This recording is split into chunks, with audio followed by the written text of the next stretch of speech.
Well, good afternoon, everybody. Thanks for coming. We have quite an agenda here. This is a deep dive, but alas, all our diving for 8 people has to be done within an hour and a half. So briefly, what you're going to behold is 3 separate discussions in serial fashion. We'll start with this one. This is looking at, in no particular order, we're going to have a look at what's going on within China, how the whole DPRK negotiation has sort of thrown the US-China relation into a different angle of repose. And finally, we're going to have a discussion of trade, and that is a sort of metaphor for a lot of the other tensions which are riling the relationship and making the US and China really have to confront a very different landscape. Now, just to set the stage, let me just quickly say something about where I think we are and why we're here today. There's no doubt, and those of you who attended the session that Liz and Ambassador Mike McFaul did earlier will have heard some of this. We are at an inflection point with US relations with China.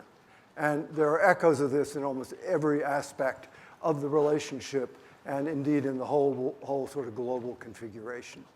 And the question is, what should our relationship be with China? And to answer that, you have to ask yourself the question of how do we describe China on the spectrum of friend to enemy? Where do they lie? And what does that mean in terms of how businessmen, academics, journalists, religious figures, the military, on and on and on, how should we deport ourselves in relation to this great and inescapable country which has gathered a considerable amount of prosperity and power over the last several decades.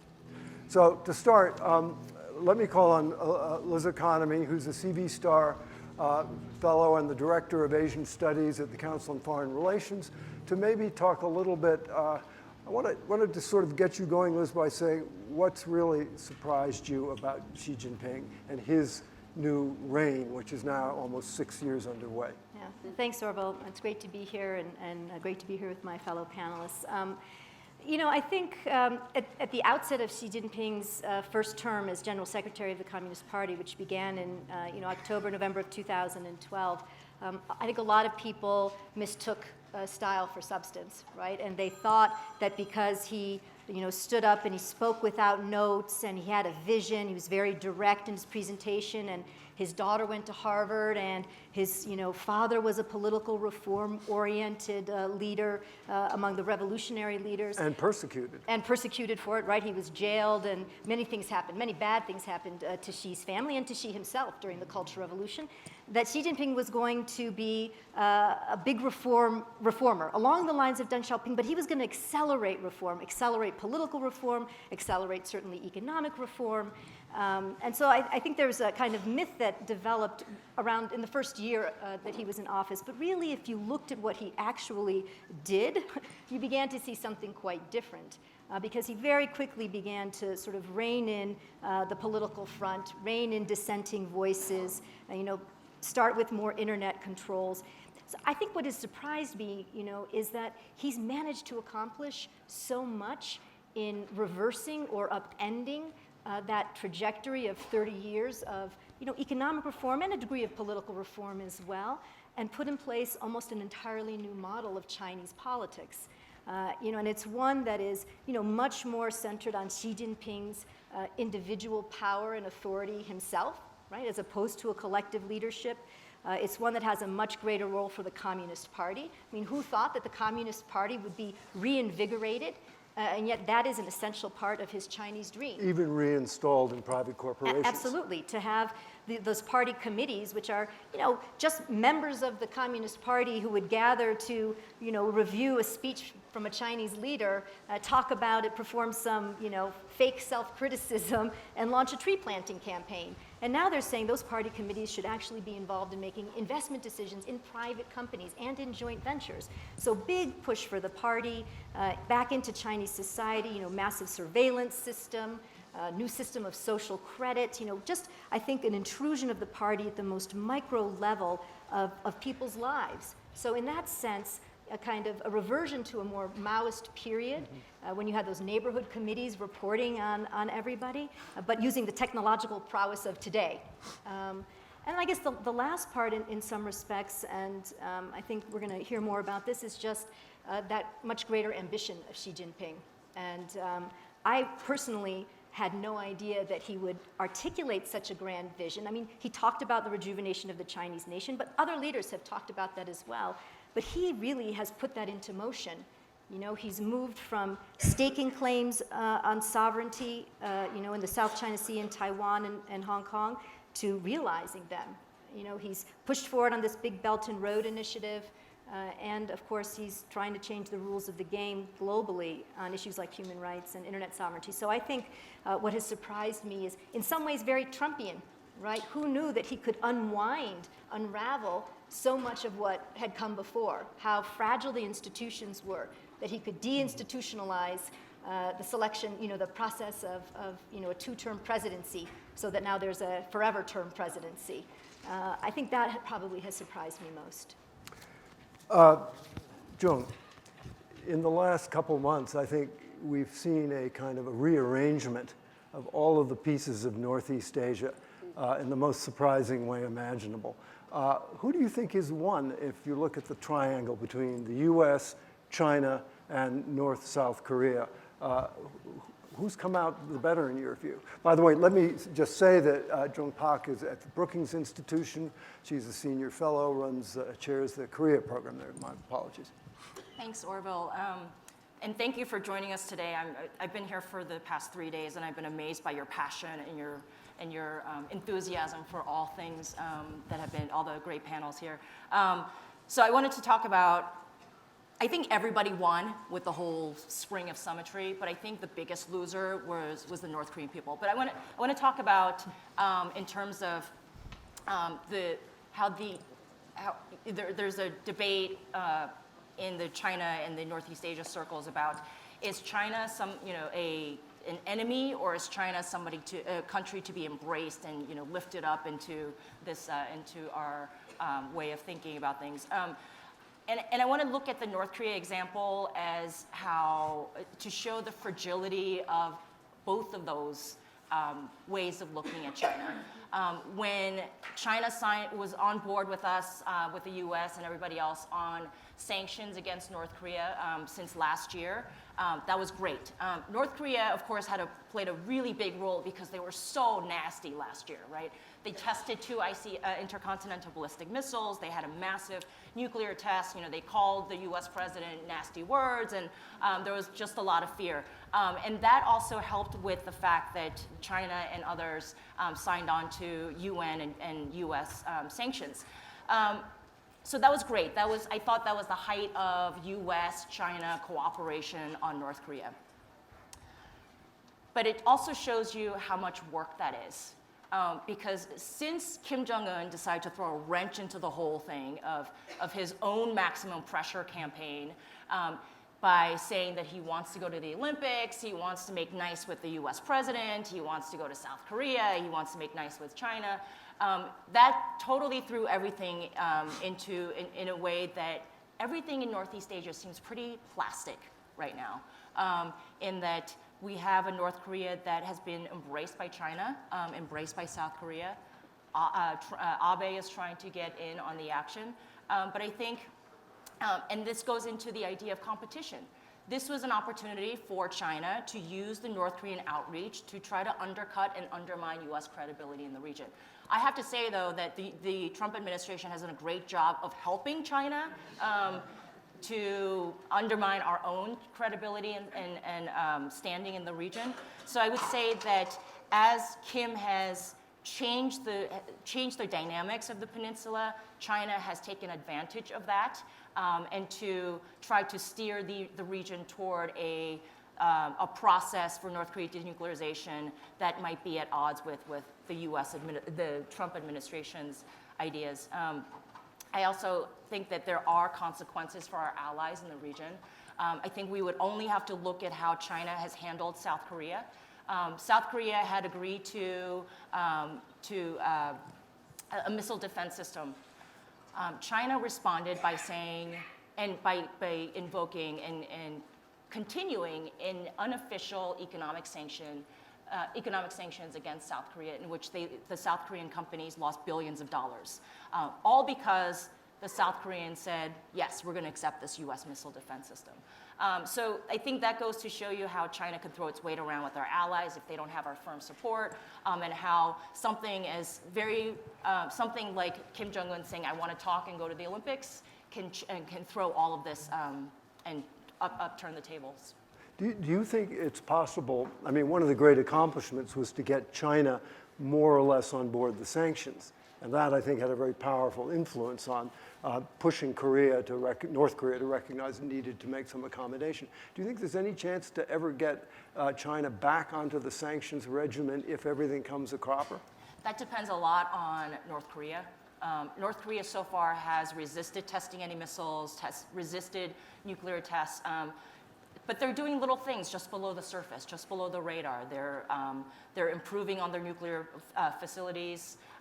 They haven't followed through on any of the things that they said that they're going to follow through, or that the administration has been saying that they're going to follow through on. But if the North Koreans continue on this charm offensive and Kim continues to trot out his wife, who puts the charm in the proverbial North Korean charm offensive, and continues with these summits, I think it would be really hard to get China back on board with maximum pressure. It's unraveled already, and it's been only 6 months. Okay, so Rebecca is the deputy managing editor at the New York Times, was at the Wall Street Journal, and before that was in China reporting, so she's done her time there. If you look at sort of trade as a kind of a symbol for the way in which many aspects of our relationship with China have become fraught, what do you see? And then what do you think that says about what was the fundament of our policy for really decades, ever since Henry Kissinger, namely engagement? Exactly. And that, as Liz and Mike McFall said earlier, presupposed that history was going in a certain direction, and if we just traded more, exchanged more mill to mill, this, that, and the other, China would become a little bit more open, a little more liberally democratic, and we just sail off into the Hegelian sunset.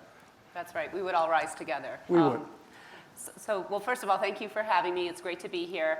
I think we're at a really worrisome point here, to be honest. The whole notion of globalization and engagement is kind of coming undone between the U.S. and China. And we are actually in the middle of a trade war, which is kind of shocking. And you see the business community, which has supported the Trump administration in many respects, really kind of shocked and appalled, because many companies make products that have parts from China, from other places around the world, and although the Trump administration is trying to, save jobs, by doing this, there's a lot of fears that it could actually hurt jobs.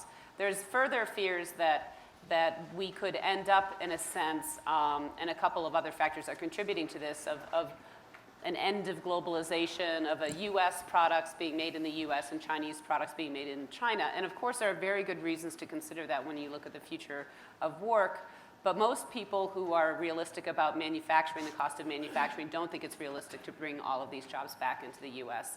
I think the Chinese economy can withstand the impact of a trade war much more than the U.S. economy. Already the soybean farmers in Iowa, other countries are being, and this is not only happening with China, are being very strategic in where they're placing their tariffs. But a couple of other things that have happened, I think, are also kind of worrisome in this direction. The whole battle over this company ZTE is really interesting because the Trump administration, and this was something that was started under Obama, basically put the company out of business one day and said, you cannot get parts from Qualcomm, which of course is a big US company. And the Chinese, I think, were stunned. It's gone back and forth, and I think ultimately they will be allowed to survive, and Qualcomm will be allowed to supply them. But people who I talk to in China say, no way will the Chinese ever find themselves in this position again, where they are dependent on an American supplier. And so for the Western companies that are doing business in China, they can't, we were talking before, they can't China can't make chips the way that U.S. companies can now, but I would bet that in 10 years, it's going to change. And lastly, I would just say that Huawei, which is this company that is not well known in the U.S., but makes phones that are even high-end phones that are very popular throughout It's the largest in the world. It's the second largest smartphone company in the world. Just a few months ago, ahead of CES, they were prepared for a huge U.S. debut with their phone. And the night before, AT&T was going to carry it at Verizon, and they were dropped. And I think this is hugely significant because the Chinese care a lot about face. It was deeply embarrassing. And Huawei is now, both for cell phones and probably soon networking equipment, going to be banned from the U.S. There's people who say they could be banned in Australia and other Western companies. I think that has got to make Apple very nervous because China is the most important market in the world, the most important single market for Apple. And so you could be seeing, with the development of 5G and technology, totally separate systems between the U.S. and China. A little bit like the internet, where China has not an internet so much as an intranet. In other words, where sovereignty rules, and it really is a direct challenge to the notion of globalization, isn't it? Absolutely. I think that we have, for decades really, here at Aspen and many places, had an assumption that globalization would continue. Obviously, it is not perfect, and there have been people who have been left behind, and countries are trying to work on that. But by targeting China in this way and making it as adversarial as it could be, with a country that is now, when I moved to China in 2005, I lived there for only 3 years, but they were the 5th largest economy in the world. They're now the 2nd largest economy in the world. They will soon pass the U.S. And I think that's really accommodating China is a story of our time. And if globalization is kind of off, there are huge question marks about the path forward. Yeah. Can I ask, but I would also suggest maybe that this is not all about the United States sort of in the wrong.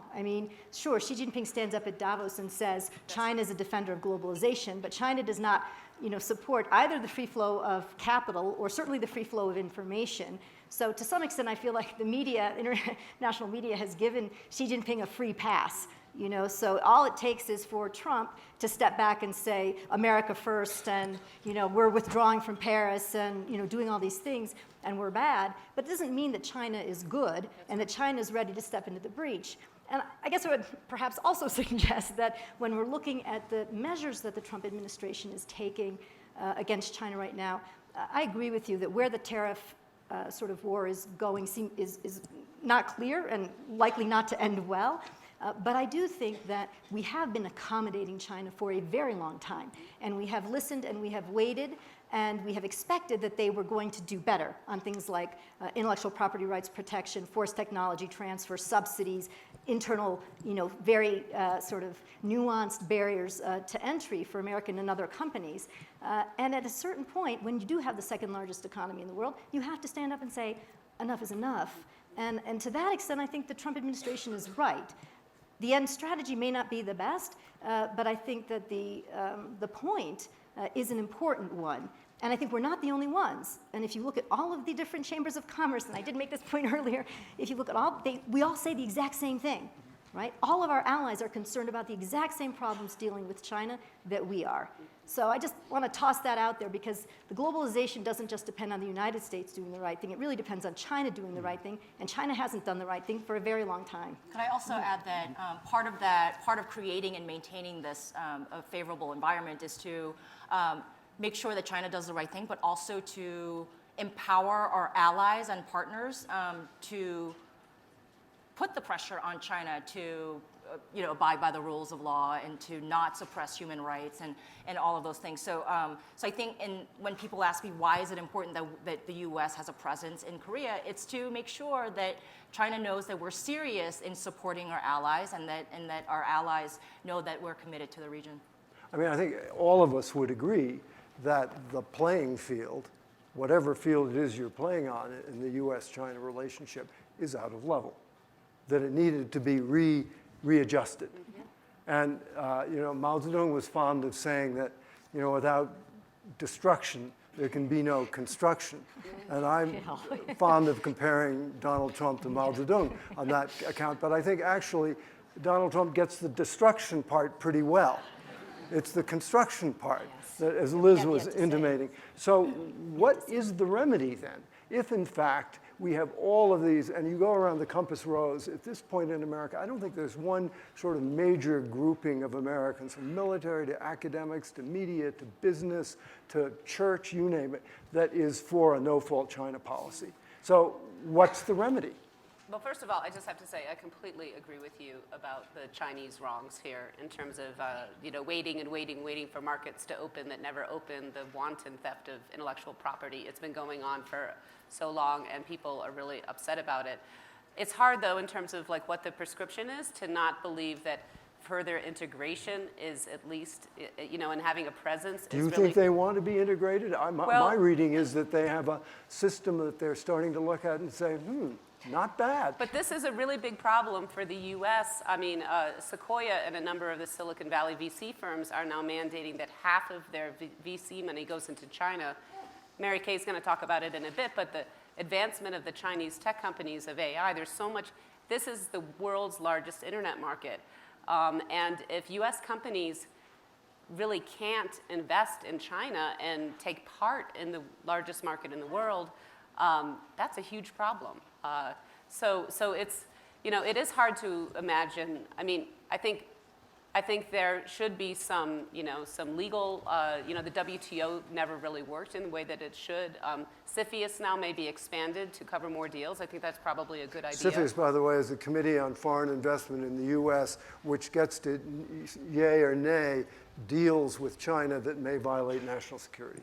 But I think it's going to be really troubling if we get to a point, and quite frankly, I'm from the middle of Michigan. The largest employer now in Saginaw, Michigan is Saginaw Steering Gear, bought by the Chinese out of bankruptcy in the middle of a financial crisis. And there are parts of this country that really could use Chinese money in terms of investment that aren't getting investment elsewhere. So it's complicated, and it's hard to not imagine that, integration to a certain extent is not the solution. So let me pose this final question, and then we're going to very quickly ask you to ask some questions briefly with brief answers. What role do you three think the fact that we have completely different political systems, different value systems, plays in exacerbating all of these tensions which we're now trying to find answers to? I mean, I think it's fundamental, in many different ways. The lack of transparency, the lack of rule of law in China, the lack of accountability. I think all of those things speak to the trade relationship. They speak to our ability in our mill-to-mill. They speak to our role globally, how we can partner with China. If you look at what China's doing, it's exporting elements of its political model abroad at this point. I mean, the surveillance system, the intranet, the China net idea, those are going to be found in more countries. China and Russia are trying to gut the human rights element of peacekeeping right now. That was just in your paper today, right? So I think it plays out in every element of the bilateral relationship and in terms of how we could possibly cooperate on the global stage. Mm-hmm. Joan? I think you need, it's a constant struggle. It's constant work. And I think when Trump declares victory on the North Korea problem, for example, without seeing any real concessions, I think there's a sense that, we don't need the State Department fully staffed. We don't need our bureaucracies fully funded and fully staffed and ready to go on these things. So it's a constant work. It requires bureaucrats, it requires experts, it requires working level people who are working from the very grassroots up to the national, international level on these issues. I agree with all that. I'd say one of the fundamental differences at this point is like discipline, and the bureaucracy of China has, I think, impressed people more than anyone really would have predicted. And they are investing $6 billion in AI. They're doing a lot of things very methodically, very much according to plan. the US system is completely different. It's a messy democracy. We kind of make it up as we go. And that's one of the key differences that you're seeing right now as the two are coming together. We're kind of making policy up. It feels on the fly. It does not feel that way in China. Okay, much more could be said, but let's hear quick questions from, I think we have time for two, here and here.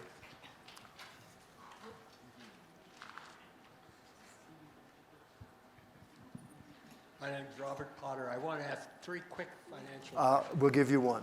It's one question with three parts. One question with one part. Okay. What do we do about the balance of payments between China and the U.S., and what do we do about the tariffs that China puts on our products? Okay, I would suggest, since we have an economist in the next round, let's address your question then, if we may. As you wish. Yeah, because we none of us are economists. All right, there was a gentleman right back here. And maybe we'll catch the gentleman in the very back row over there next. How fragile do you think the Chinese banking sector is? And in terms of North Korea, it seemed that the Daidong action was very powerful with North Korean sanctions. So how fragile do you think going forward that sector will be? Rebecca, do you have thoughts on that? Well, I think that there's been a lot of concern raised about the banking system over the years. The shadow banking, the indebtedness. China basically, one could argue, and Elizabeth is, your book is all about One Belt, One Road. That China has basically built as much as it can in China, and so now they're doing an infrastructure boom for the rest of the world. But I have to say that all of the predictions that the Chinese banks were going to go under have not come to fruition, and there is certainly the involvement of the state, which is an anchor of sorts. So I think there's fewer people now who are as openly concerned than there used to be. I would also say that Alibaba and Tencent, and if you've been to China lately, cash isn't used. That mobile banking is, I think 50 times more people are using mobile banking in China than the US. And how that plays out ultimately for China's banks may be the biggest kind of threat/opportunity that they faced. Okay, we have one more back there. Hi, my name is Marty Sprinzen, and I'm from Silicon Valley, and I have a software startup. But I want to make a point, and I'd love to hear your comments on it. We have been selling a product for about a year. China is our fastest growing and easiest market to sell into. These are enterprises. Israel is the other one. And the question I have is, what's your opinion? Is this going to continue? Are they going to really win over the United States and next generation technology everywhere? It's kind of scary. It's wonderful that we're paying attention, but it is scary. We are going to have a discussion on Chinese innovation, which may partially answer your question, but any of you want to comment? For my book, I did some research in parts of the sort of innovation hub in Beijing, and I talked to people there, and very quickly I would say what I heard was the smartest Chinese still want to come to the United States to do basic research, that this is still considered the place for breakthrough innovation or invention, but when it comes to commercialization, application, process innovation, the action is all in China right now. That and the fact that when you look at things like autonomous vehicles and AI as well, that the lack of regulation in many respects in China will serve them well, right? That when somebody said to me, when you have some accidents with autonomous vehicles, that you are going to put in a bunch of regulations and everything is going to slow down. So despite the fact that you are now technologically ahead of us, we will win the race because we will have a few accidents and we will just keep pushing forward. Well, listen, let me just say, this is, I think, the first time in my memory that I've been on a panel with all women. Woohoo! Okay, sorry. And actually, I probably should have absented myself and made it a royal flush. But anyway, thanks so much to you three. And now we're going to have the next panel come up. And while you do, and you'll have to get unwired here. So the theme that sort of ties together the next three is really the degree to which Did you ever have any involvement very well Yes, I did, but let's talk after the event, because we're right in the middle of it. Very good. The real question that people are asking is, when China set off on this whole hegira of reform back when Deng Xiaoping came into office, the mantra was, openness and reform. And that implicitly was both the economy and, to some extent, the body politic as well. When Xi Jinping came into office, he also said that he believed that one of the great challenges of China in the marketplace was to let the market determine the allocation of capital. So this is a real question. Where are they in terms of initiating those kinds of reforms? And where are they in terms of a similar kind of openness in the media and in innovation? Because actually, openness is at the heart and soul of innovation, because it implies the ability to trade information. So we're going to start off with Huang Yasheng, who's he's a professor of business and economy at the Sloan School at MIT. And we've asked Yasheng to just tell us where he thinks the Chinese economy is at this point in that reform trajectory. And I should also say, what do you think it wants to become? If it's in transition, where's it going? Okay. Thank you, Orville. And also, I'm sorry I'm not a woman. That's okay. This is the old world back again. One exception.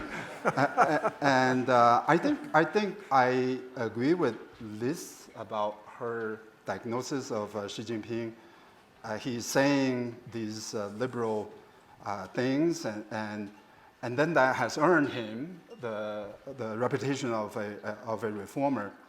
My rule of thumb is always that in authoritarian countries, even during the Mao period, I grew up in China, so I had a taste of it.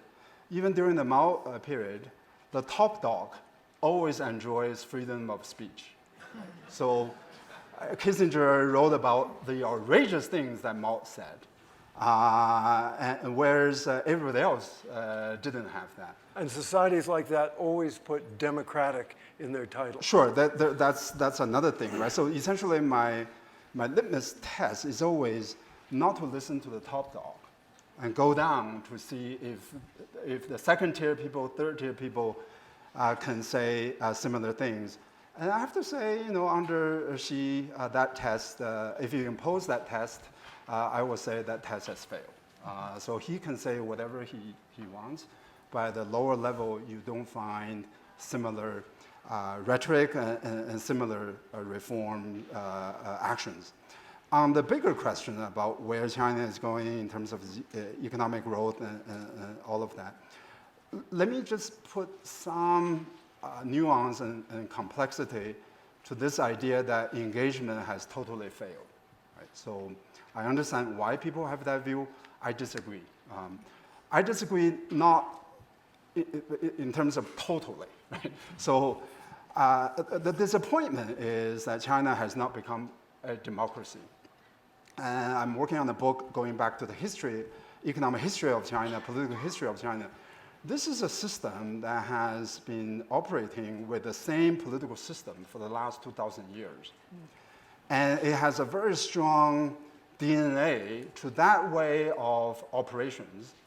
And in some aspects, it has been tremendously successful, right? There's a great book by Jeffrey Parker about global crisis, right? In 17th century, when there was a little ice age, everybody else crumpled. China also crumpled, but they stood up, they went right back to the old political system. So there are many aspects of that political system I disagree with. I got educated in the US, I have liberal values, but let's be a little bit more humble in terms of acknowledging that system has a way of operation that we may not understand perfectly, but in that context, it has sort of worked. The other nuance I want to put is the following. So China has not become democracy, that's for sure, and it has gone back. That's very, very disappointing and disturbing. But we need to distinguish between, in economic language, we need to distinguish between the supply side of democracy and the demand side of the democracy. On the supply side, basically political elites meet in a nice place like this, and they decide whether or not we should become a democracy or not. They have made a decision not to do that. So that's a political black box, very much we don't really know much about. On the demand side, we're talking about social aspirations, we're talking about common people's views of democracy, we're talking about entrepreneurs and business people. There's strong evidence that trade and foreign direct investments have fostered democratic values, have fostered values such as privacy, such as individual autonomy. These are values that China didn't have before. And they come about only as a result of globalization. I have a former student from MIT who is now a professor at UCSD, who has shown systematically that within China, the regions that are touched by trade, by foreign direct investment, people exhibit more liberal values than regions that are not touched by foreign trade and foreign investment. So then we have to play this thought experiment, which is something like this. Do we want China to transition to a democracy at a time when the democratic values are more widely shared in that society, as compared with a counterfactual scenario when nobody believes in those values, right? So I would classify Arabic Spring as a hollow transition, and you see lots of problems now there because the democratic values are not there, right? So we can't really, so we have to calibrate our expectations about engagement. I don't think engagement is going to work on the supply side. It has worked brilliantly on the demand side. In terms of where China is going, I think China, I disagree with Rebecca, China is extremely vulnerable to trade war for a number of reasons. One is that the economy is slowing down.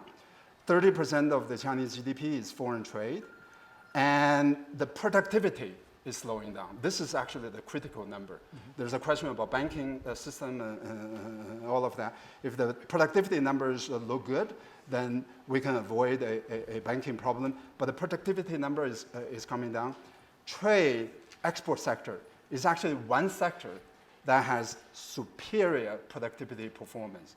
And Trump is now trying to stop that. And the other thing is that China is increasingly exporting technology-intensive products. They see that as their future. If you look at Trump's trade dispute with China, he's actually not aiming, at least in the initial round, he's not aiming at shoes and jackets and ties. He's aiming at products that are coming from China 2025, technology products.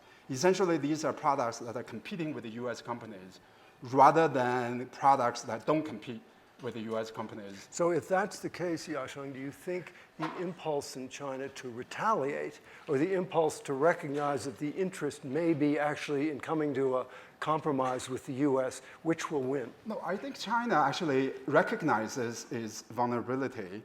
Up to this point, China has been trying to accommodate to the demands by the United States. The problem for China and the problem for the rest of the world and the problem for everybody else in this room is we have no idea what Trump wants, right? So, and so when you don't know what the other guy wants, it doesn't really provide a very clear map for what you should be doing, right? So essentially, there's a trade deficit issue, there's a tariff issue, there's an IP issue, right? When you negotiate with a foreign country, you want to be clear exactly what steps they can take that will satisfy your demand. Chinese have been very frustrated with the US because they just don't know what the US wants. And the US moves we don't either. We don't either, that's the problem. And the US moves the post very, very quickly, right? So they have actually, the first tactic they tried was the traditional tactic. We're going to buy a lot of US products. That didn't work, right? That will actually narrow the trade deficit in 10 years. And then they say, okay, we're going to lower tariffs. And they have actually lowered the tariffs. And then the US says, no, that doesn't work. Now what do? I think the Trump administration is actually very reckless. They're pushing China to a position where they don't know what to do. And then the only option is to retaliate. When China retaliates, that's really, really bad. Okay. Now, we move on to Mary Kay Magistad, who was a reporter for NPR in Southeast Asia and then in China for many, many years, and who has been doing some work on the whole question of innovation. She has she hosts a program called Whose Century? Good question. Whose century is it? Mary Kay, tell us your thoughts on how innovative China is and can it become? So I find it, first of all, worth noting that we're talking about innovation under the umbrella topic of how much is China really a threat to the United States, right? I mean, and I'll just make a personal observation that I think when the world innovates, we all benefit, right? As long as it trickles down, we can all learn from each other's innovations. These can save lives, improve lives, make lives more enjoyable while we're living.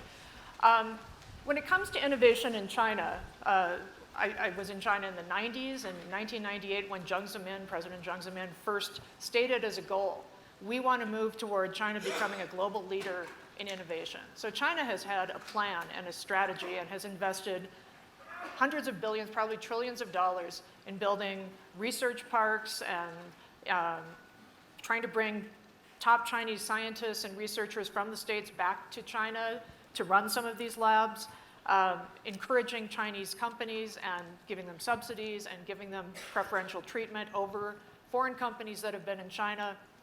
And all of that has built a very robust entrepreneurial space for companies and for research organizations that want to look around and say, okay, what could we do that could, help make us successful, help make us wealthy?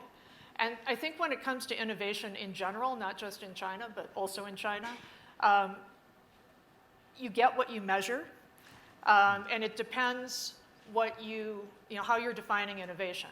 So are you talking about unicorns, billion-dollar companies? China has more than 40 of them.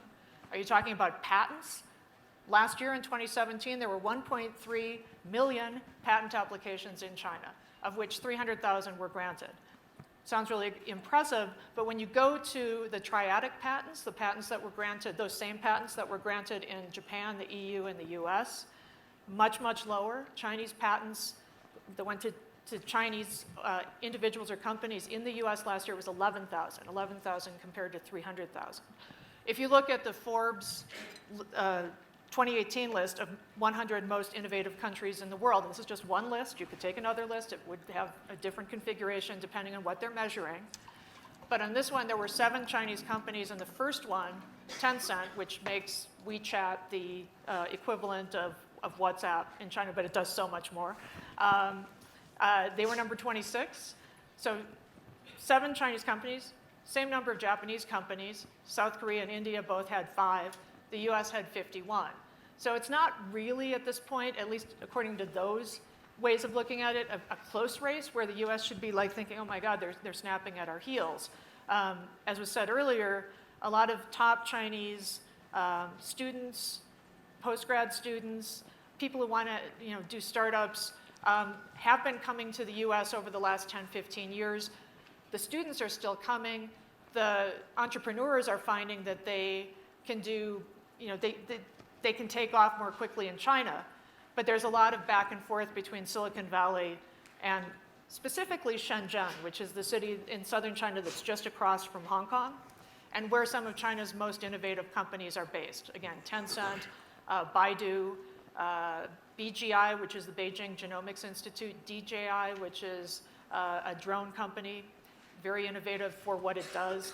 So there are definitely innovative Chinese companies, but then you also have to go to, to get to that higher level of innovation, of getting from 0 to 1, of coming up with original ideas that don't just work within a Chinese context, which is very specific because of the restrictions on foreign companies and other restrictions. What kind of an environment best enables innovation? And then there's also the question of what kind of innovation for whom to do what. Well, let me just ask you a question here. You asked what kind of an environment favors innovation. Now, clearly, China has a very different environment when it comes to freedom of information, than, say, a Western liberal democracy. Is that going to impact this great race? So I think it does in certain ways, and John will talk more about this. But like, for instance, when it comes to cooperation in research, it's very hard right now for academics. I've heard this from multiple academics, not just from the US. It's very hard to go into China now and to cooperate in the same way that they were doing 10 years ago. If it's considered a zero-sum game, if you get something out of this, I lose, then that's a problem. But I've actually talked to people in the Chinese Academy of Sciences who say, one person in particular who said, researchers don't even cooperate with each other because they're afraid that another researcher is going to get the grants that they want or is going to get the funding that they want. So, I mean, that's not so much about the free flow of information, but I do think, okay, you think about where do innovations come from? Where do big ideas come from? Often it's about connecting dots in unexpected ways. The more dots you have to look at, the more likely it is that you'll come up with a new idea.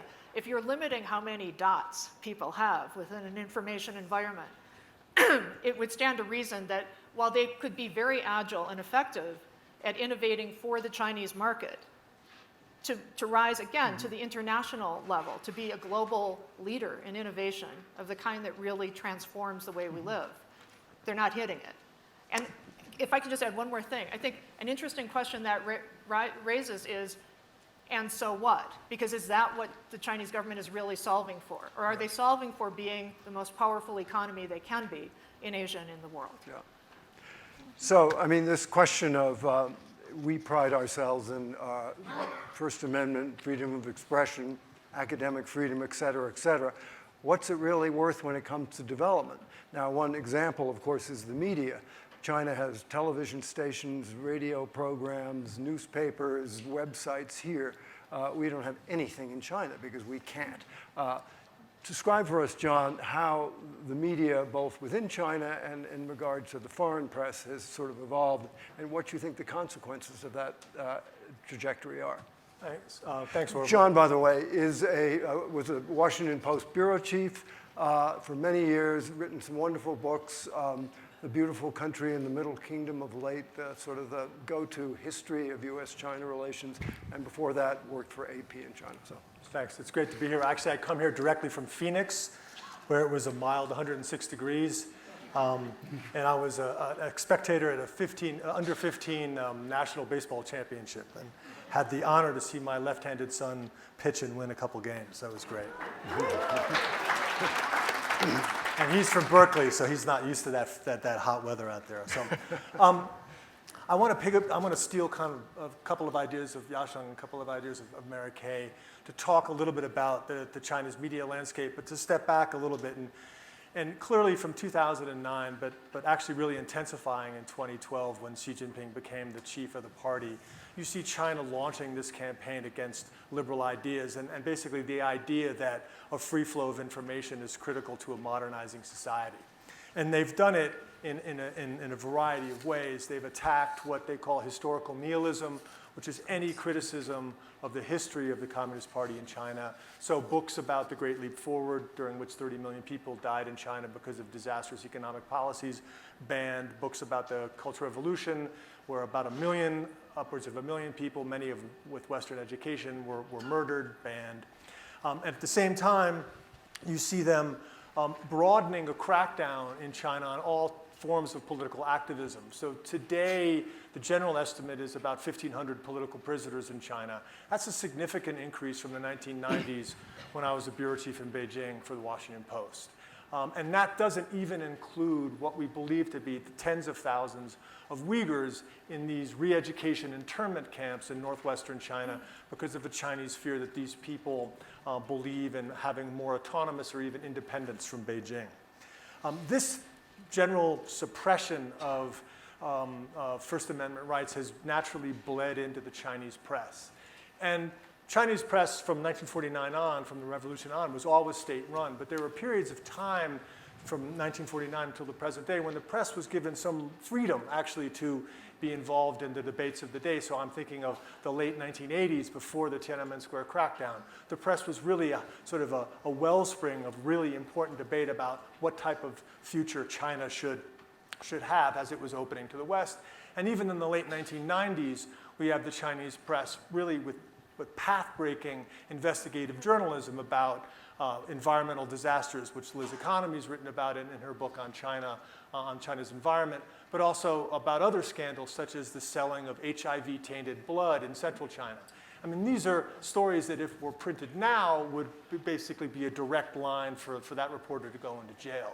But in the last 5 years, this type of reporting has been finished, and a large number of Chinese relatively liberal leading magazines have either been, and newspapers have either been shuttered or their editorial staffs have been completely changed and replaced with people far more pliant. This has also happened in the social media space, and that around the time of the Olympics, there was a sense that China would give the social media space, China's version of Twitter, China's version of blogs, some freedom, so it would be kind of the steam out of the pressure cooker of the Chinese body politic. Since that time, a similar crackdown has occurred in the social media space, and so now all the social media companies have staffed up on censors and are using, of course, AI technology to ensure that politically incorrect words don't get on China's system. So, and that has sparked a great deal of creativity among the Chinese trying to slip in political jokes. Recently, I mean, in the past couple of years, the Chinese referred to Kim Jong-un as number 3 Fatty Kim, and that term was banned, and then they've had all sorts of homonym iterations to try to get that onto the web. At the same time that there's been this crackdown, we also have the Chinese media embracing this idea that China's system is now better than everybody else's system, this concept of the China solution, which you talked about in your book, and the praising of Xi Jinping. He's kind of the new version of Mao Zedong. He's the reincarnation of Mao, this sort of this new type of cult of personality. But from my perspective, actually, although on the surface that's extremely grim, all of this, from my perspective, back to your idea about the supply of democracy versus the demand of democracy, I think the motivation that the party has to launch these type of crackdown is because it wants to tamp down on the demands for democracy. And that they know their country much better than all of us combined know their country. And they know the demands that are happening in their country. And so the reasons why they want to clamp down on all these Western ideas, we think, why would the Ministry of Education want to remove any positive thing about the First Amendment rights from every Chinese textbook? It's because they're worried that these ideas really do have traction among the Chinese and that have gained traction over the course of the 40, 50 years of engagement that China has had with the rest of the world. And interestingly enough, even in this very harsh environment, you have Chinese officials coming out just a couple of days ago, Liu Yadong, who is the editor of a major Chinese newspaper, basically saying to the Chinese on the question of innovation, don't be so cocky. Don't be so cocky that our system of authoritarian political system married to a mercantilist economy is going to actually lead China into the future. And even under this very oppressive moment, there's a sign that within the Chinese structure, back to your black box, that lots of things we don't know about, there's still a debate about whether China. And so from my perspective, the battle is still far from lost. So. I think it's a great mistake to take surfaces as reality in China, because China does surfaces extremely well. I mean, the Russians pioneered this with the notion of a Potemkin village. And it isn't that the progress in China is unreal. It's real, spectacular, and quite impressive. But it also has something behind it. And when you get to peek back behind the screen, it's amazing the things you see that really seem to in complete contravention to the skylines, the high-speed rail, the airports, and all the things that you see as just a visitor. Maybe we'll just quickly have a few questions from you all. Let's do right over here, and then there's a gentleman back here. Gentleman in the green shirt. Thank you, John Debs from Palo Alto. My question is the education system in China. I understand it's pretty restrictive, doesn't give you creative thinking, more passing the tests. Is that going to keep them back from innovating, or will they just steal it from somebody else? You grew up in it, Yasheng. What do you think? He's pretty innovative. Try to be. I think the general point is right, that the Chinese exam system is very rigid and emphasizing memorization over other things. But we have, I agree with Mary Kay about lack of sort of 0 to 1 innovations in China, but it's not like zero, right? So it's just, I think sometimes we lose the perspective of the scale of the country, right? So this is 1.3 billion people. Just the wonders of the genetics would mean that all the 1.3 billion people, you're going to have a few people who are innovative regardless, right? So, and if you scale this, right? So U.S. is 300 million, and if the two countries have the same proportion of innovation and creativity, China will have more, right? So I think what the U.S. system is very good at is expanding the base of innovation and creativity. The problem with the Chinese system is Chinese are actually extremely creative. Zhuang mentions how they get away from the restrictions of the internet, and many of them are so creative and innovative. If the system is not standing in the way of those creative aspects of the Chinese people, there's no reason why the most advanced technologies in machine learning, in cancer diagnosis, in life-saving drugs shouldn't come from China, right? So, and Zhuang also quoted a prominent Chinese person saying exactly that, right? I wrote a book in Chinese on MIT and the innovation at MIT. The basic idea of the book is it comes down to freedom of ideas and academic freedom. If I go to China, it's in Chinese, and if I go to China and say, freedom of speech for Tibetans, for Tibet, for human rights, I'm going to be arrested just like that. But if I say freedom of speech for the sake of fostering technology, they clap for me, right? So, and I had meetings with officials from Ministry of Science and Technology, and I will say you need more freedom. You need more space for academics and for entrepreneurs to freely explore. Everybody said, Professor, you are absolutely right? So it's the end application that they are concerned about, and it shouldn't be about human rights. It should be about developing technology, and then I use that, right, to propagate the idea that freedom of ideas and freedom of innovation. There are a lot of Chinese schools now that are experimenting with new curriculum, more innovative, less exam-driven, and they are doing extremely well, right? So there's a tremendous desire to overcome the inherent rigidity of the Chinese educational system, precisely because they recognize the system is not serving their needs. Okay, we have one more question. I would just say that any of us who had Chinese students also recognize an incredible discipline, energy, drive, that puts Americans to shame. Now, that's an interesting question where that comes from. Hi, my name is Eric. I'm from Austin. I've been living in Texas and working in tech for over 10 years. Last year, when I was in my grad school program at UT, we got a chance to go over to China to learn about the startup environment out there. And we went to Shanghai and to Hangzhou. We went to Dianping, to the Alibaba headquarters. And one of the biggest takeaways that I took from there is that China is really far ahead of us in technology. And one of the things that we're doing that we're not doing here, that they're doing that we're not doing here, is that they're creating what's called super apps, like WeChat, like you mentioned. Do you think that the US is ever going to get to doing that? And do you think that's a threat to us? So about WeChat, one thing I didn't get to in what I was talking about related to innovation is that one of the innovations that China is in the midst of now, perhaps the biggest innovation it's going to give the world of authoritarian rulers, is the social credit system. So using all the information that's gathered on WeChat, which is like how you spend your money, what your medical records are, who you're in touch with, everything, plus facial recognition, plus various ways of using AI. Bring it all together in one central place that the government has access to give a credit score, and I'm not just talking about a financial credit score, to each individual. How reliable are you? How politically reliable are you? And if you're not, maybe you can't buy a plane ticket. Maybe you can't buy a house. Maybe you can't get a job, right? So that's one way that innovation's being used. So it's not to say that there aren't other innovations in China that will have an impact internationally, are having an impact internationally, that is more positive, but I wouldn't use WeChat necessarily as the one I'd go to as the best example. I mean, the party has used technology brilliantly Yeah. to exercise its control. And this idea of this metadata or data on individuals, this is something that George Orwell could not have even begun to imagine.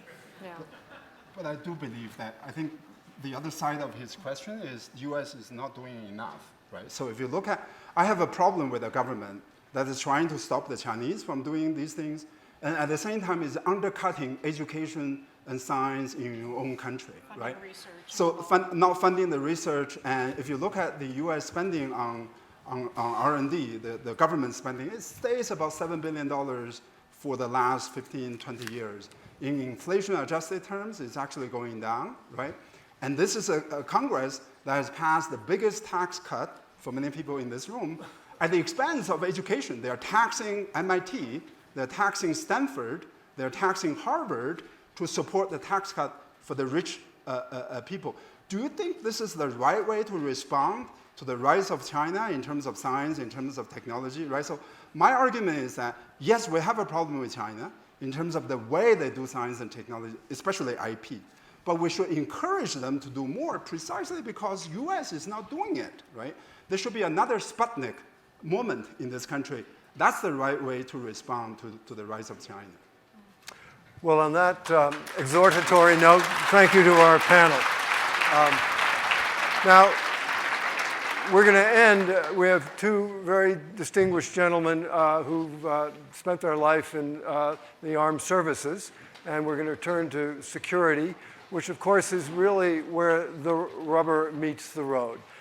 Because one of the aspects that's most vexing about the US-China relationship, is of course the standoff that we see between the 7th Fleet and other countries in Southeast Asia and the South China Sea, the dilemma with Taiwan, whether Taiwan should receive US arms, should receive US protection if it were attacked, the East China Sea, where there's islands in contention with Japan, and there are other issues. So we have here with us today Scott Swift, who is an admiral, has spent his life in the Pacific with PACOM.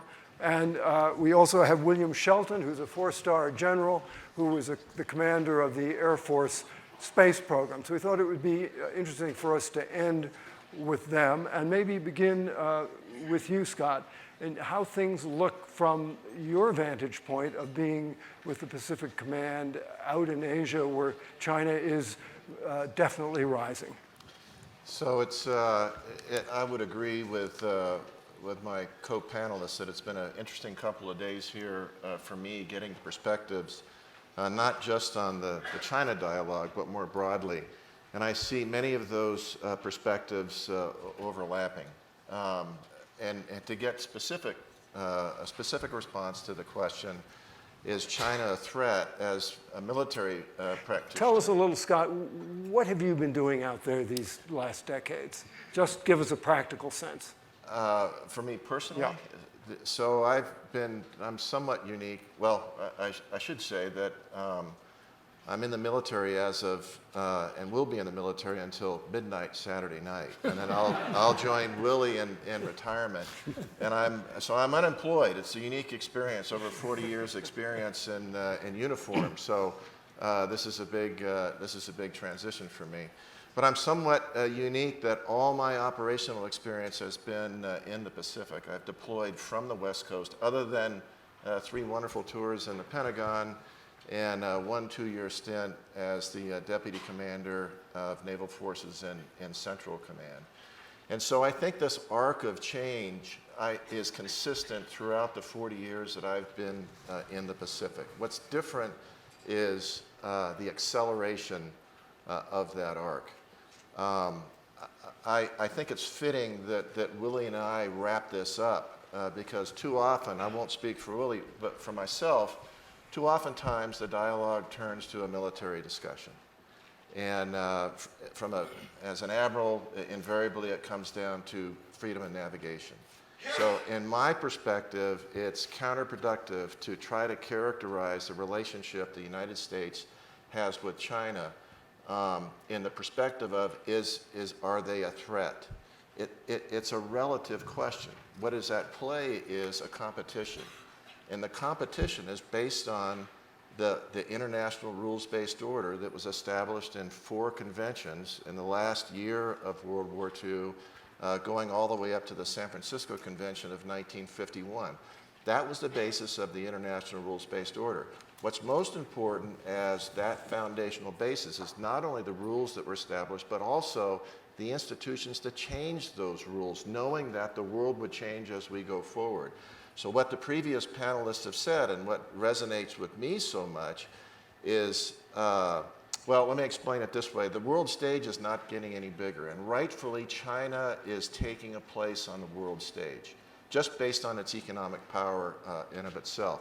That means that some are going to be displaced. So the rules-based order that we've had in place that has resulted in the credible prosperity that we have enjoyed globally has been able to accommodate those changes. And where countries could not establish those changes, the dialogue based on those rules, there were courts and tribunals to go to resolve those differences. And I could bring up lots of examples. But what we have now is China selectively choosing which one of those international rules that they want to follow and which ones they want that have Chinese characteristics. So I don't view China as a threat. I view them as a peer competitor across all the domains of government, not just the military. But you need rules to govern competition. And that's where the discontinence is occurring. And we've heard it across. I talk about the 7 domains of Dime Phil. I think the last thing I'll say, because I think questions are important, is that too oftentimes the discussion turns to a military discussion. The toolbox that all governments have, not just the U.S. government, has many tools available to it. And the last tool that we should reach for is the military tool. I mean, you look at the Potsdam Conference, the Yalta Conference, the Bretton Woods Conference, all those conferences came about because the world realized without those rules, what people turn to in times of friction that can't be resolved is a military solution. And even with those conferences, we continue to turn to a military solution. We turn to it in Korea. We turn to it in Vietnam, at OIF, OEF. I mean, the history continues. So I am not one, I am one to push back on this notion of trying to characterize China as a threat. They're a competitor. And we need to get on that competition field with a whole of government approach. Freedom of navigation operations in the South China Sea are not going to make a difference in and of themselves. What's happening is the Chinese rule set is impinging our freedom to navigate in all 7 domains, whether it's the media domain, whether it's the innovation domain, whether it's the education domain, the economic domain. That's what we should be speaking about more broadly. And, oh, by the way, this isn't a U.S. problem, it's a global problem. We have advocates around the world that see the problem in the same way. I guess the last thing I'll say was what I view as this retraction of the U.S.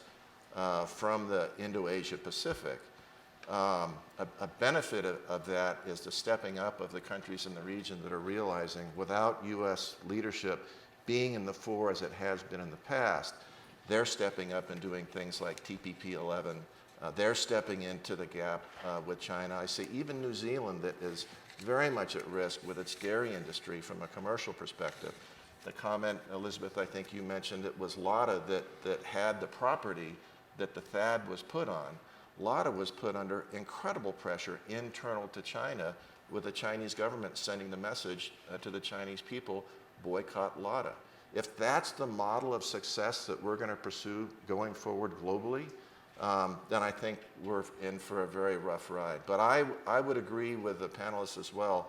I'm an optimist of the future because I think that free and open system that we have, all of us, we, the collective global, we have benefited from, is going to come to the fore as the model to turn to. Our key is to bring China to that place sooner rather than later, that it's in China's best interest to pursue those future with that same rule set in mind. General Shelton, you have been working in the area of space, which our president just recently has had some thoughts on. How would you describe China's efforts here, and in terms of whether they're a competitor, an enemy, a friend? What do you think it means? Well, let me take you back to January of 2007.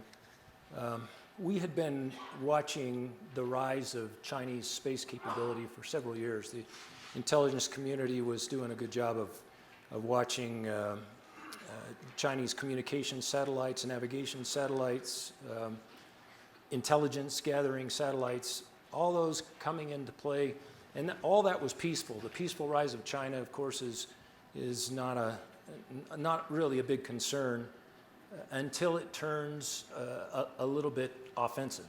And when was that moment in your view? I mean, if you look for that.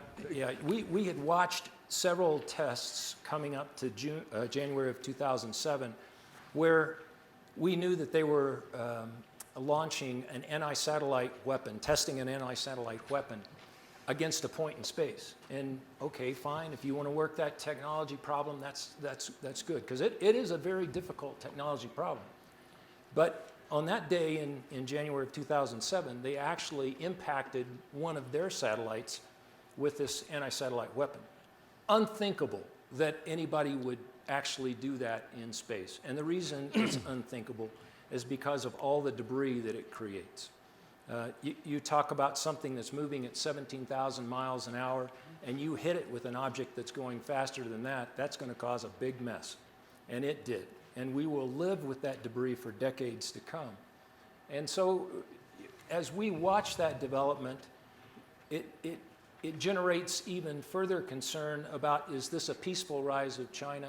They know that we're dependent on space capability certainly for our American way of war, but they also know that we're very dependent on space capability for lots of economic advantages that we have in the United States, lots of lifestyle advantages that we have in the United States. So what is their real intent? We would call it, from a military point of view, asymmetric warfare. They're taking us out at the knees before we meet on the battlefield with an anti-satellite campaign. Now, they have a manned spaceflight program. You know, their space station just re-entered, uncontrolled re-entry, by the way, which is not a good thing. But luckily, it hit the ocean and not land. They have desires to go to the moon and beyond. All that is fine. But once you turn to the offensive and you start coming at us with what could be described as an Achilles heel in our military capability, that's a horse of a different color. So, I mean, before this event, we spoke about sort of the area that you have been working in as a kind of a metaphor for the ways that China is exerting influence and pushing the boundaries in very aggressive ways in almost every other realm of endeavor in life. When the military looks at that and kind of puts that trend line out, what do you see? Well, the problem is, Scott was talking about rules, international rules. There is one really international treaty out there, the Outer Space Treaty of 1967. That's right, 1967. Has not been updated. There's been lots of negotiations. We meet in Vienna all the time and drink tea, but that's about all the progress we really make. And the only thing that's precluded in that treaty are establishing military outposts on celestial bodies, so you can't put some big cannon on the moon or anything like that, or a weapon of mass destruction in Earth orbit. That's the only limitation. So anything else is free. So dual purpose satellites, one person's satellite that's going to do on-orbit repair is another person's anti-satellite weapon. Think about that. Let's say you've got a satellite with a grappling arm on it. And this is just theoretical because we can't go into detail here. But let's say you had one of those. And all you need to do is go up next to a satellite, snap off the solar array, and you've disabled that satellite. And there's other ways of achieving that same objective without being quite so bold about it and actually impacting the satellite. So I see it as an exemplar of other activities that others have already noted, and a reason for concern. Whether it's competitive, whether it's, we truly can't establish intent, but whether it's competitive, whether it's trying to gain a military advantage, whether it's really intended long-term for economic advantage, I don't believe we can say. If I could expand on that, Orville, there's a rich field of examples to highlight the comments that Willie just made. One is the fact of a lack of transparency. So it's very difficult. As was mentioned before, China is struggling with trying to understand where the U.S. is going from a policy perspective, and I think you made the comment, we're not quite sure either. When you talk about the way forward from my perspective, I think what's most important is that we develop a national strategy. Now, I applaud the work that was done by the NSC in developing the national security strategy, and I think from that, the work that Secretary Mattis and the chairman have done in establishing the national defense strategy is about the best documents that I've seen of that vein. But there's much more work to be done at the next level down, because right now, without a broad strategy specifically to China, it's very difficult to develop that policy. You have to have an overall strategy. And I think that strategy should focus on this rules, the lack of commonality of view of this rules-based model that's been the guarantor of this great prosperity that we've enjoyed since the end of World War II. I'll give you a specific example, and that's the Scarborough Shoal incident. So as China was declaring its rights, its inherent rights to Scarborough Shoals, which is a small shoal only about 120 miles off the coast of the Philippines, the Philippines decided to take their case. They first tried to negotiate directly with China, but China was unwilling to even discuss the issue. So they turned to The Hague, to the International Tribunal. And the law that was used was UNCLOS, out of the UN law of the sea. What's most troubling about that is not what's been in the media, is that once the Hague Tribunal finding came forth and found largely in the favor of the Philippines, and really more accurately diminished the argument, the broad argument that China had to a broad claim inside what's referred to as the cow's tongue, the 9-dash line, because China's never defined what that line actually is, because that serves their benefit in furthering their argument. What's most troubling about it is China said the tribunal had no value. So if the institutions that we've developed to resolve our differences when we can't do that directly, what do we do from a legal perspective? What do we do from economic perspective? What organization do we turn to resolve our differences? And more my fear is that the institution that we turn to is the military. And we've seen this coercive action by China, this emergence of right makes right, because I've got this great economic power. I'm demanding this space on the world stage. That's what I found most troubling, as was pointed out by Willie in his comments as well. You all probably noted that just today, Secretary of Defense Mattis is in China and met with Xi Jinping, and President Xi said that China would not yield a single square inch of any of its sovereign territory, talking about the South China Sea. These are islands which it has built. Then it has declared territorial boundaries and the economic boundaries around it. Let me ask you both something that really I think about often. It seems to me in the present situation that more and more Americans are looking to the military, to the Pentagon, as the sort of stabilizing force in the American political firmament because of your professionalism, because you're led by a man who seems to have people's respect. You suggest that this is somewhat of a misplaced place for us to turn to, because actually we should be having a strategy that comes out of a government to guide you. But we're looking to you to guide us. Yeah, so I would say it's not the emergence of the military, it's the diminishment of the rest of U.S. Government agencies. First of all, I would say that I think Secretary Mattis had it exactly right with the Korean pressure campaign. He consistently reinforced that it was Secretary Tillerson, it was the Secretary of State that had the lead. And my personal view is we get ourselves into trouble as a nation if we're discussing foreign policy matters, if the military is in the lead of that discussion. And I think Secretary Mattis and Chairman Dumford would agree with that, and we've certainly seen it in their actions. They've consistently pushed State Department forward, and I think we've seen that in the still developing relationship between Secretary Pompeo and Secretary Mattis as well. And Secretary Mattis, remember how he characterized his visit to China this time, he said, listening. I'm going to have a conversation, I'm going to listen. Then I think that's reflective of the view that from a policy perspective, we should be turning towards State Department in the lead as the rest of the government. Because those military tools that Willie and I have had access to, they're limited in what they can do. If you take a look at the whole of government toolbox, there's any number of things that you can do, and whatever your opinion is on where we are with respect to North Korea, it's diplomacy that brought it there, supported by a military pressure campaign, but it was always guided by what the diplomats, what the State Department was pushing as the way forward. So how do you both feel about, President Trump is providing a lot more funds for the Pentagon and for the military. The Navy's supposed to go up to 350 ships. We were down to what, 250 something or in that neighborhood? Right. How are you both feeling about that? Well,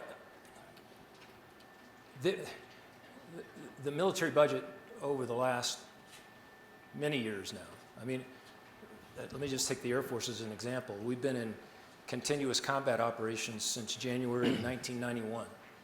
Think about that. So how much of the national treasure, how much of the Air Force budget has been spent on fighting those wars? And what has happened to the normal course of modernization, which is necessary for keeping up with everyone else in the world, or better yet, staying ahead of everyone else in the world? The best warfare we can ever devise out of the United States is never to fire a shot. So, it's needed. It is, as long as it's spent wisely on modernization, I'm all for it. And I'd like to make one other comment to tack on to what Scott just talked about. You might see, or you might consider what Scott has said about not going for the military tool in the toolbox right away. I think if you would ask almost any admiral or general you could find, and I wish you'd tell this to a friend, by the way, almost anyone you could find, what do you think about that statement? They would wholeheartedly agree, because I think it's the military that understands who dies. And so it's the generals and admirals that are trying to keep us out of conflict, not get us into conflict. Much different than the Hollywood view of us generals and admirals, by the way, which I almost have to turn off the TV when it comes on, because Air Force generals are always fat, they're always wearing their dress uniform, and they say the dumbest things that you can imagine. I don't know, I think you guys have pretty good soft power these days, despite what you may feel about your image. Perhaps as you've suggested, Scott, it's because there's a questioning of other arms of the government. Okay, let's do this. I don't think we have enough chairs here, but John Pomfret, Mary Kay Magistad, and Huang Yasheng will remain here, and if you have a few questions, throw them out. We have about a little less than 10 minutes to go. Right here.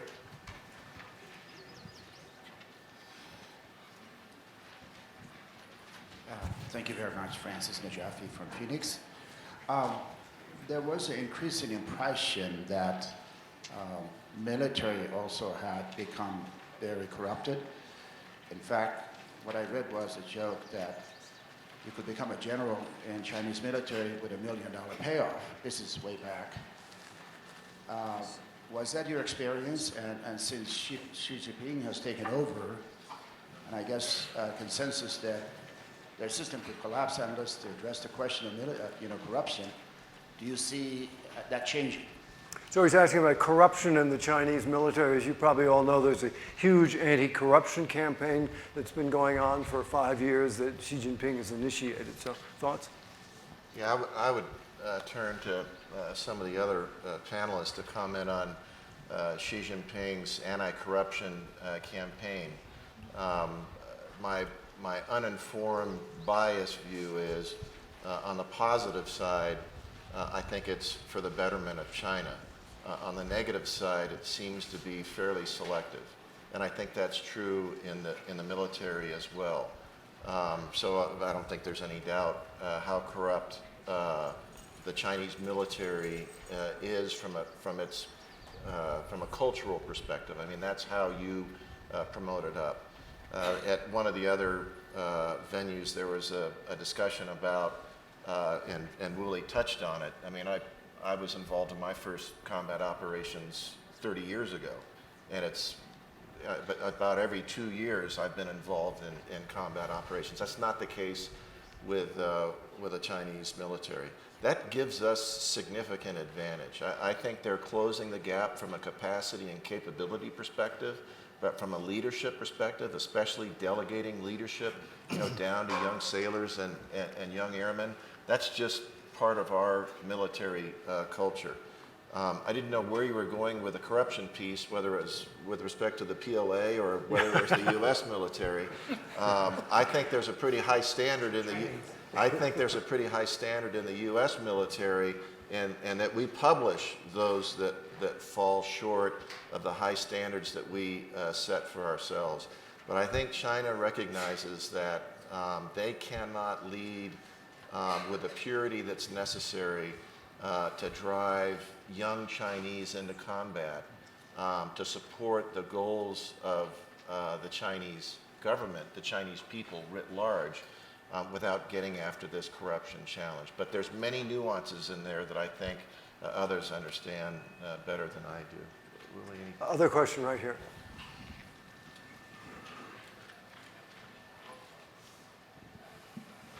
This is to address to anybody who feels best qualified to respond. The question I have with regard to China, which is a major force, obviously, is how long will they withstand the bond vigilantes? We have, we witnessed Japan take over the world, at least I did, a number of years ago. They took us to the cleaners in many, many ways. And we were very concerned about their ability to go forward and to capitalize on the advantages that they had developed, which were real. The one thing that they did not do was take care of their balance sheet. And when it hit home, they have spent now some 30 years trying to reestablish their position as a financial force in the world, and they have struggled to do it. And I see in China a situation, financial situation from a debt standpoint, that is every bit as bad and maybe worse than what we have seen in this country. Okay, good question. Let's get Huang Yasheng, who is the economist in the House, to comment on the rather extraordinarily large debt to GDP ratio in China. But I don't want to take time away from. No, we're in general question period here. So I think the concern is valid. I agree with that. So if you look at debt to GDP ratio, China now is 250% relative to GDP. But I would disagree that China is in a similar situation as Japan in the 1990s. The big difference is entrepreneurship, right? So Japan is all about big corporate, Sony and Toyota and all of that. And there were a number of comments coming from Mary Kay and also from others in the audience. China has this incredible supply of entrepreneurship. And they are very innovative. They create value for the society. some of the biggest tech companies, facial recognition technology. China is ahead of United States in some aspects. And this is not the same situation as Japan, right? So sometimes we just look at the numerator, we don't look at the denominator. As long as the denominator is keeping up with the recent growth, the numerator can be have very high value, but it's not necessarily going to translate into a crisis. The other difference is that China has a very bad balance sheet. I agree with that. But on the other hand, almost all of it is domestic debt. It's not foreign debt. If you look at history of economics, the countries that tend to go into crises are countries that have borrowed a lot abroad. And China hasn't done that. And what that means is that the government has a lot of leeway in terms of how they wind down the balance sheet, how they control the pace of the reforms and things like that. Right? So the Chinese government has a far bigger power in terms of controlling the financial system. The last comment I want to say is that in the end, finance is about psychology. Right? It's about psychology. In 2008, collectively, the U.S. public lost confidence in the U.S. banks in Wall Street. In China, the psychology, there's no question on the part of the Chinese public. They trust the state-owned banking system. They are willing to put their deposits in the state-owned banking system. So essentially, China doesn't face a liquidity problem because they can get the cash flow from the depositors, from the households. They do have a problem in terms of how to use that capital, lower efficiency and bad debt. But I believe in combination of greater government control, entrepreneurship, psychology, I don't foresee a big problem. Now, I think if you can ask a question in 10 seconds and we can answer it in 30, we'll be good. Vivian Reifberg, no one has talked about demographics in China, and yet we have a declining workforce and an aging population. Okay, I think we got it. Who wants to maybe Mary Kay? Okay, so really important issue. China's working age population has been on the decline since 2012.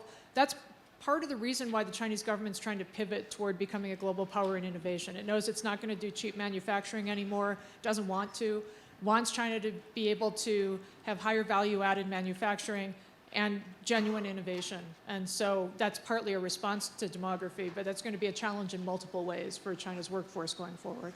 So if I could tag onto that, I think that's a very important point across all 7 domains, the military included. So the rapid aging of the Chinese population, the fact that its ability to produce wealth, its wealth-producing segment of the society continues to fall.